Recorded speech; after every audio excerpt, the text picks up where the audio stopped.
Kumasi, myjoyonline.com, an affiliate in all 16 regions of Ghana, including Kekeli FM Ho, Bishara Radio Tamale, KTU Radio Kufudia, Oil City Radio Takrady, and Castle FM Cape Coast. We are also live on X Spaces, Facebook and YouTube. The Midday News is supported by Petrosol Platinum Energy, energizing dreams. Our top stories this afternoon. Supreme Court suspends December 30 Pandai rerun following a challenge brought by embattled former MP Matthew Nyindam. We are live at the court. Also, Ghana Tertiary Education Commission to crack down on authorized fee-paying admissions in public universities as it cites undue strain on already struggling students. They are coming from very, very poor homes, and they get into the university. They don't get the courses that they would have wished they go to do. And again, we are telling them to pay full fee paying. Also in this bulletin, heavy congestion in the Ashanti regional capital, Kumasi, as shoppers throng the business district with just days to go to Christmas. But are they buying?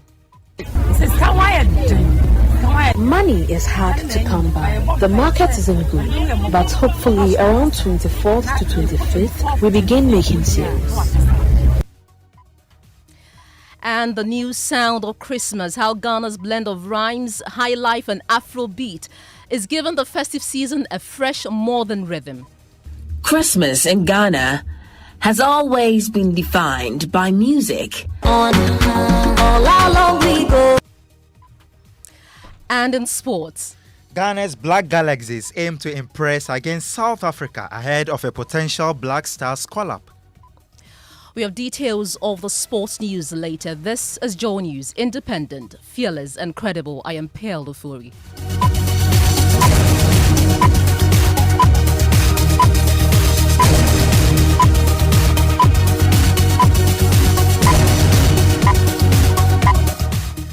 In our first story this afternoon, the Supreme Court has suspended the planned December 30 rerun of the parliamentary election in the Pandai constituency, effectively halting preparations by the Electoral Commission.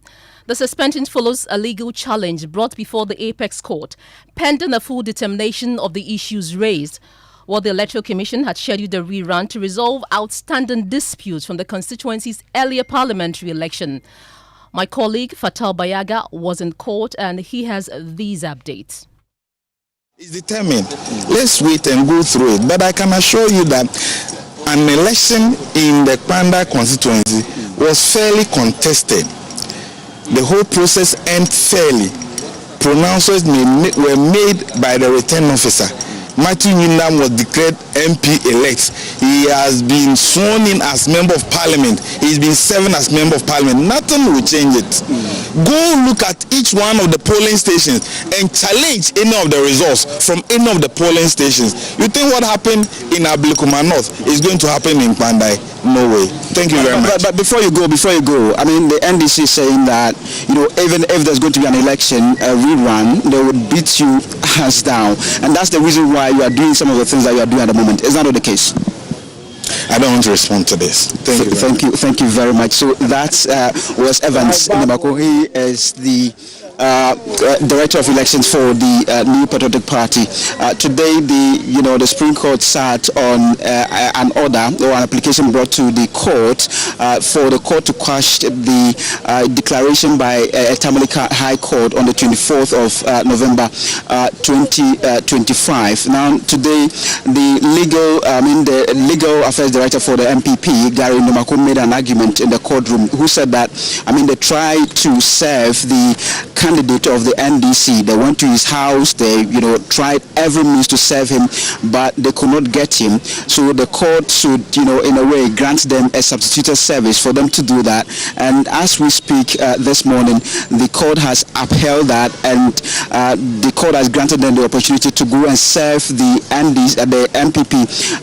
NDC candidate through a substituted service. In fact, according to the court, they can post this order on the residence of the NDCPC, also at the Tamale High Court or at the Pandai District Court, among others, in order for him. And this particular, according to the court, he's been given 7 days to respond to this particular order. And that's the situation here at the Supreme Court here in Accra.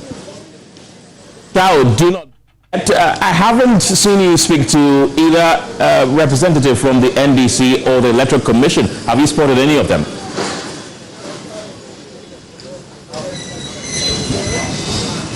Hello, Fatau.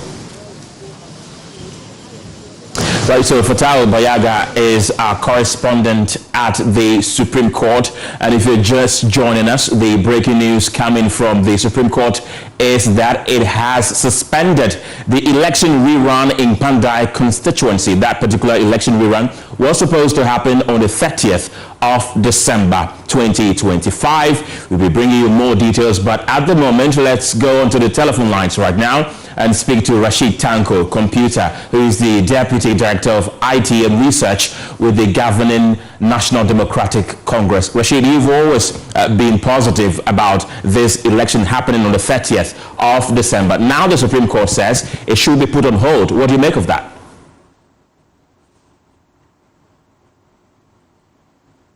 Very well. Let me say good afternoon to you and your cherished viewers.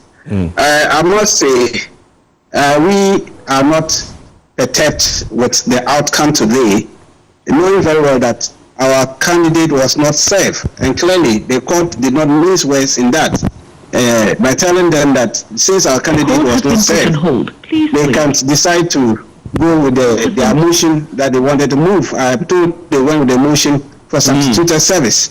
And they've granted that leave to go and then service to substituted service. Yes, we are not running away from the country. I mean, nothing changes. Let me put it on record. Nothing has changed. The High Court ruling still stands. The Supreme Court has not made any adverse decision against the High Court decision. It still stands. Windham is still a former MP. He's not an MP. He cannot step into the Parliament House. He's a persona non grata if you should dare go there. The law is the law. They shouldn't confuse everybody, and they are confusing themselves and want to confuse everybody to join them. Look, they are only buying in fact, they are deferring their defeats. The election was supposed to be 30th. They've gotten the Supreme Court to say, okay, let's push it to 30th. What has changed? It will even give us more time to go a campaign. We'll go a campaign. We're going to organize ourselves and campaign more. Nothing is going to change. They'll get us around this. As well as see, we are all in this country. We respect the law. Rashid, when I spoke to you yesterday, you seemed fairly confident that the Supreme Court will side with the Tamale High Court and let this election go ahead. Now it's suspended it. We never saw any NDC person at the Supreme Court, at least from the visuals that we're getting from a correspondent in the Supreme Court. I did not spot any person in court today. Who represented the NDC in court today? I said we were not safe. If I'm not safe, a bit, or I've not been given someone to appear in court, should I just walk to the court just because I want to see the faces of the justices? Or I'm coming to see the building?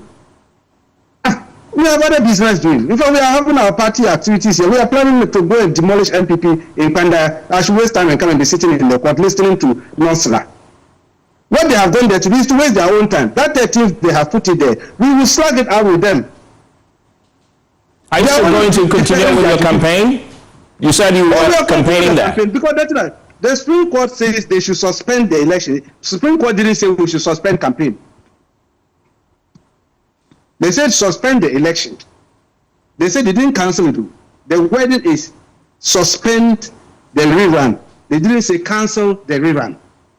So I should wait until 13th when they give me that, okay, you cannot go ahead. Then I use only 2 days to go and do the election. No. The Supreme Court says I'm following by their dictates. It's very clear. Suspend the election whilst we wait for the MPP to go in for their substituted service. The burden lie on them. They should go with that route. We are here. We are not fugitive. We are here. We are in the country. Yes, if they succeed in that, fine. We'll come on the 13th. And then we'll come on the 13th. If they succeed in what? If they succeed in what? Substituted service. They say substituted service. Are you trying to say that your candidate is not going to be available for substituted service? Our candidate is live and kicking. He's been a former MP before. He's a serious law-abiding citizen. He's the one who sent the court the matter to court. He sent the application January this year up to November. He never ran. He is not a fugitive. I can tell you on authority for the last 2 years, he has not even traveled out of this country. And so they shouldn't bring that kind of thing to say that our candidate is a fugitive, is running away from nobody mentioned that he was a fugitive, not one that I've heard of. That is what they are trying to say. The lawyer was trying to say that they tried to save it and couldn't get it. Who told you? We are with them in Pandai. MPP people are in Pandai campaigning. Don't they know where the candidate is? What are they talking about? Rashid Tango Computer, don't go yet. That's the Deputy Director of Elections and IT with the governing NDC. Let's now bring in Justice Abdullahi, who's a law lecturer at the UPSA Law School. Justice Abdullahi, grateful for your time this afternoon. How do you assess this determination that has been reached by the Supreme Court, suspending this particular election that was supposed to have happened on the 30th of December? Indeed, I think it's a rather surprising outcome. I thought today was supposed to be for the stay of execution. I didn't know it was the certiorari application. It's surprising, but it is a very fair decision of the Supreme Court. I think it is just right that they took this particular decision. And I say this on the basis that a certiorari application, if granted, would literally wipe out the entire judgment of the High Court. Okay. So spending money, time to rerunning an election, which could potentially be wiped out by the grant of a certiorari application, would not serve any useful purpose for anyone. Indeed, it would also mean that whoever even emerges the winner in that election to be run on the 30th, assuming everything was to go on, would also have to leave Parliament in a day or two right after he became a member of Parliament.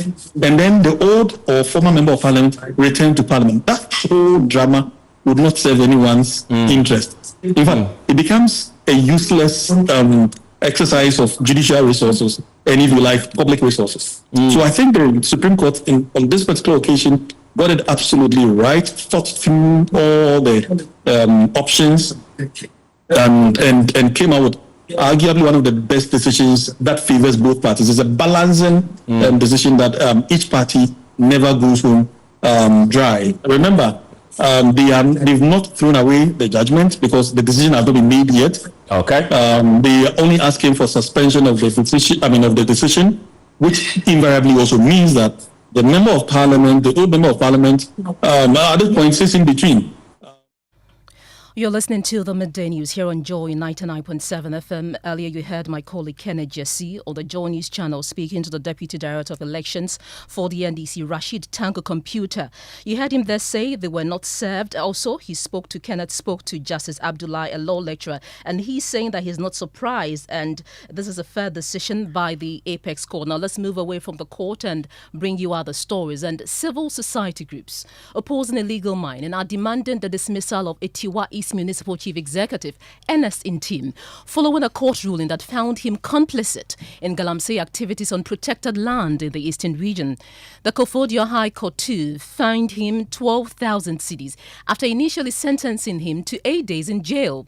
A decision later revised following appeals by his lawyers. Well, on News Desk today, the DCE told my colleague Kenneth Jesse the claims are simply untrue.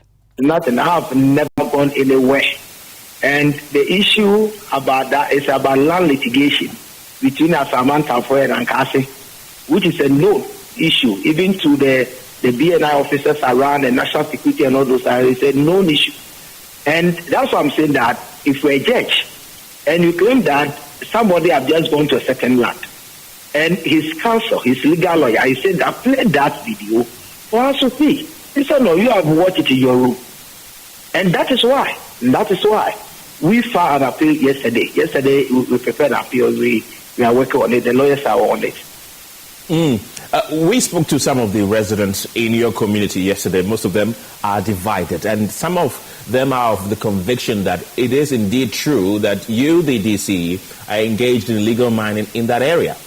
Are you sure you spoke to some of the residents in my area? Yes, we did. And all these issues started at the time, about 2 years ago. And why is it that the party in power and the government in power at that time allowed me, at that time I was the constituency chairman, allowed me opposition member to lead a galamsey or mine activities over there. It's never true. The issue at hand, if you go to Osajipo Amoto for Ipani Palace, the issue is there. But anti-Galamsey campaigners say he must resign or be sacked. Listen to the convener of the One Ghana movement, Senyo Husi.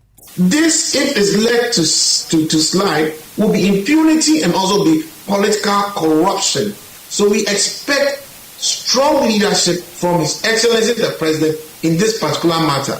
And I think that the DCE will do himself good. I think that with this, he should just recluse himself, purge himself, and come back. He's a politician. But do that, and people realize that you really mean good as far as governance is concerned. But trying to still fight on, whilst it's been also alleged that you've been threatening people by the fact that you are DCE, that is a problem. Another thing we may have missed is that there's a loss of sense of accountability to the people. We overrate political power. And this is unfortunate that we are not really resourcing the NCC to let the people know that power resides with the people. Article 1 of our Constitution is very categorical with that.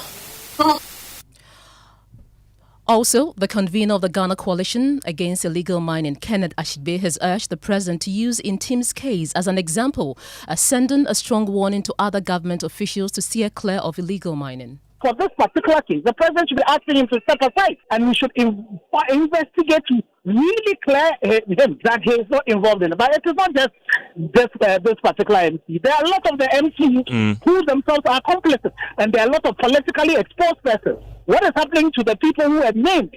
People in Jubilee House who are named in Martin's case. And for me, I think it gives the president an opportunity to be able to help the Minister for Lands and Natural Resources that currently now is running with 9 months trying to do all of this. When people who we have put in place as the DCs, MCs in those communities are supposed to be dealing with. We should ask the MP and DC of Dunkwa, for example, why is it that they are giving tanks to excavators that have not, the Commission itself has not properly tagged to be able to be doing? Are they telling us that all the people they have issued those tags to are all mining legally? So our MCs and DCs are a major part of it, and it's not only them. It is a lot of the politically exposed persons. It is a lot of the rich and influential people who are just making the work of His Excellency and the Minister for Lands and Natural Resources very difficult for them. In other stories this afternoon, the Asantehene Osumfo Osei Tutu II is set to submit a report on the Boku peace mediation to President John Dramani Mahama today as part of ongoing efforts to secure lasting stability in the Upper East region. Appointed earlier this year, Otumfo held separate consultations with rival factions to pave the way for dialogue. We'll hear from the Northeast Regional Minister Ibrahim Tia shortly. But first, my colleague Emmanuel Bright-Kweku reviews key developments shaping the mediation. The feud has claimed several lives and brought destruction to properties as the Boku community witnessed a series of violent attacks and sporadic shooting. The conflict has caused the displacement of people as some residents flee the area to seek shelter in other communities. President John Dramani Mahama earlier this year tasked the Asantehene to lead mediation talks between the feuding factions. The Asantehene's ruling is expected to bring finality to the decades-old conflict. My colleague Emmanuel Bright-Kweku with that report. We can now hear from the Northeast Regional Minister Ibrahim Tia, who says the government is committed to addressing all conflicts in the area. Situation. There's common objective underlining why the mediation, because we keep losing lives, we keep losing properties, and then we keep losing resources. And whether political party A, political party B, political party C, provided you are a citizen of the region or you come from the north, you don't wait until they involve you. We are all hearing what is going on.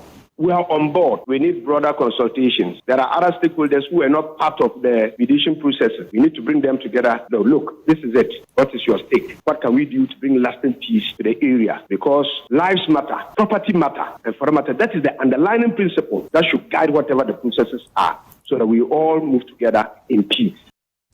You listen to the Midday News. Still ahead in the bulletin, Ghana Tertiary Education Commission to crack down on unauthorized fee-paying admissions in public universities as it cites undue strain on already struggling students. They are coming from very, very poor homes, and they get into the university. They don't get the courses that they would have wished they go to do. And again, we are telling them to pay full fee paying. Watching DSTV means getting the TV you love. By staying connected, you get more. Catch all the big football games, blockbuster movies, kids shows, and endless entertainment without spending an extra peso. From 1st October 2025, pay for your subscription and get an instant upgrade to the next package. No doll and crow. Dial *759# now to stay connected. T's and C's apply. DSTV, your home of entertainment.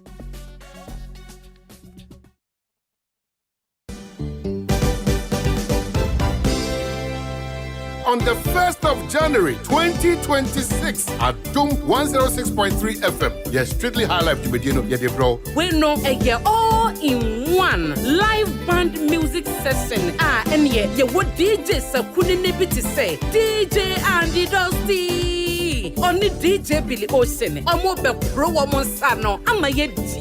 I jump to four bastion.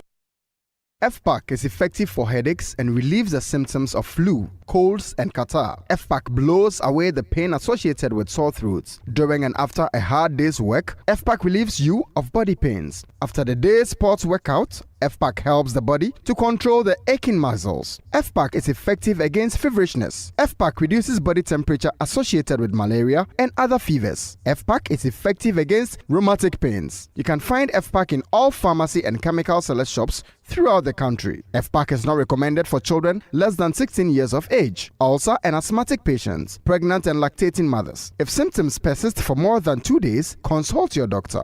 FPAC blows your pain away. FPAC Junior follows in the tradition of FPAC tablets, a trusted friend to relieve your child of pain associated with teething, catarrh, cold, and fever. The good that FPAC does for you, FPAC Junior does for your child. FPAC Junior is for children between 6 months and 12 years. FPAC Junior blows your child's pain away. Let's take you back to 17th century Ghana. In a community where the third wife of the king wields a lot of power, but a young slave girl challenges her authority. This is the story of Masasi. It's a battle for power, rivalry, resistance, and justice in this all-new epic drama series. Masasi, showing Mondays to Fridays on Akwaba Magic, DSTV channel 150 and GoTV channel 102. Akwaba Magic, Ghana's most loved storyteller.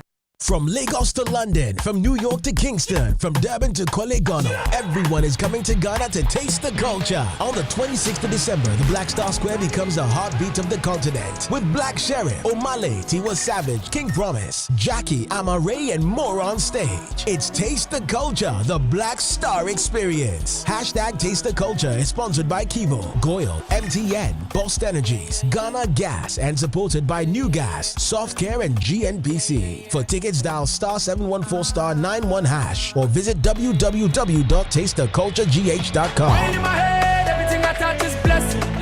All I see is blessings, and no man can stop me. Send them away, evil eyes don't watch me. We asked Ghanaian business owners what they want from Old Mutual. I want insurance and pension solutions that will protect my employees. Your business growth is our business. For 180 years, we have partnered with businesses to protect and grow their most valuable assets. From tailored group life assurance protection to affordable pension plans, we've got your business and your employees covered. Contact your broker or call Old Mutual on 0509-551-609 today. Old Mutual, do great things every day.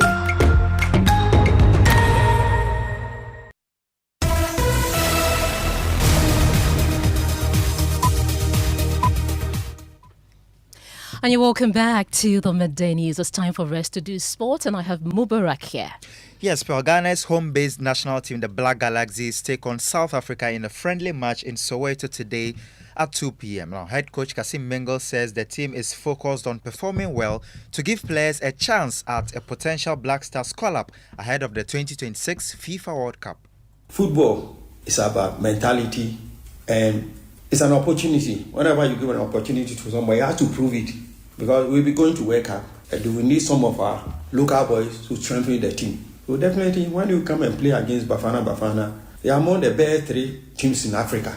you're able to play with them, definitely you qualify to be part of the World Cup squad.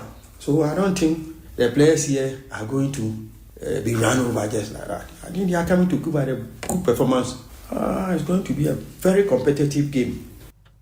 That's Ghana's Black Galaxies head coach Kasim Mengle. Thank you very much, Mubarak. Now, in today's fast-paced world, finding time to truly connect as a family has become more important than ever. Experts say spending quality time together not only strengthens relationships between parents and children, but also builds emotional security and lasting family values. This Christmas season, Joy FM is creating that opportunity for families in Ghana and those visiting from the diaspora with its annual party in the park. Here's a report by my colleague Noella Karinyale. In a world where busy schedules, screens, and daily pressures often pull families apart, experts continue to stress the importance of quality time together. Spending intentional time together away from routine and distractions allows families to reconnect, laugh, and simply enjoy each other's company, a foundation for stronger family values and healthier relationships. This Christmas season, families in Accra and those visiting from the diaspora are being offered the perfect opportunity to do just that. On December 26th, the scenic Ibri Botanical Gardens will come alive as Joy FM hosts its annual party in the park, a picnic-style, family-centered event designed to bring parents and children together in a relaxed, fun-filled outdoor setting. We have the Daddy's Corner, where daddies can have their time and enjoy what makes daddies happy. We have the family cooking competition, where daddy and mommy and the kids can come together. We also have a place where you can just go and relax. You don't want to be around the table, you just want to bring your mat and relax. We are creating that ambience for you. Families can also look forward to cooking competitions, sack races, fun outdoor activities, and hours of entertainment with live band performances,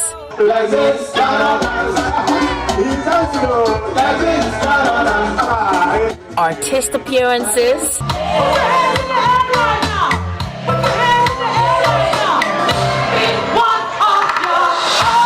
and DJs keeping the atmosphere lively throughout the day. Families are encouraged to come along with your picnic mats, friends, and loved ones and be a part of a memorable day dedicated to bonding, laughter, and togetherness at the Joy FM Party in the Park, happening December 26th at the Ibri Botanical Gardens.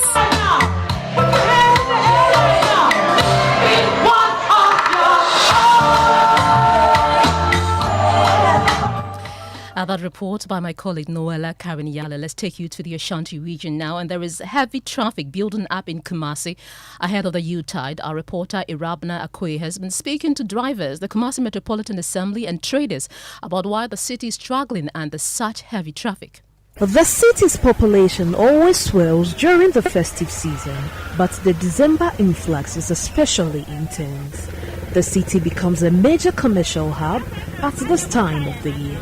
On the road, drivers point to multiple causes behind the congestion, from deteriorating routes to indiscipline. The roads are old and there are a lot of vehicles on the road. Christmas is on occasion. People will be coming to shop. We plead with the government to expand the route.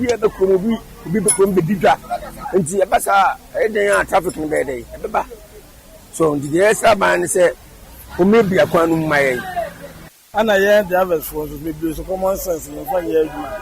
lot of drivers don't use common sense. We stop at anywhere and that causes traffic. The indiscipline is too much. I think soldiers should be deployed to stand at vantage places this Christmas.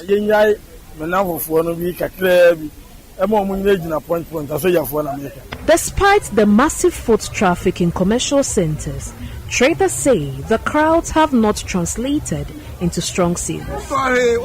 They don't buy anything. On Monday, what we sold was not up to 20 million. Money is hard to come by. The market isn't good, but hopefully around 24th to 25th, we begin making sales. To ease the pressure, the Kumasi Metropolitan Assembly is working with the Regional Police Command to increase enforcement in hotspot areas. Now, before we go, the Director General of the Ghana Tertiary Education Commission, Professor Abdullahi Janapo, has announced plans to engage public tertiary institutions over the increase in use of fee-paying admissions. He says many students are being admitted under fee-paying arrangements without approval from the Commission. The situation he warns could worsen the financial burden on parents. Well, he disclosed this at the investiture of the Vice-Chancellor of the Dr. Hilal Iman Technical University. And that'll be all for the Midday News. My name is Ofori. Thank you for listening.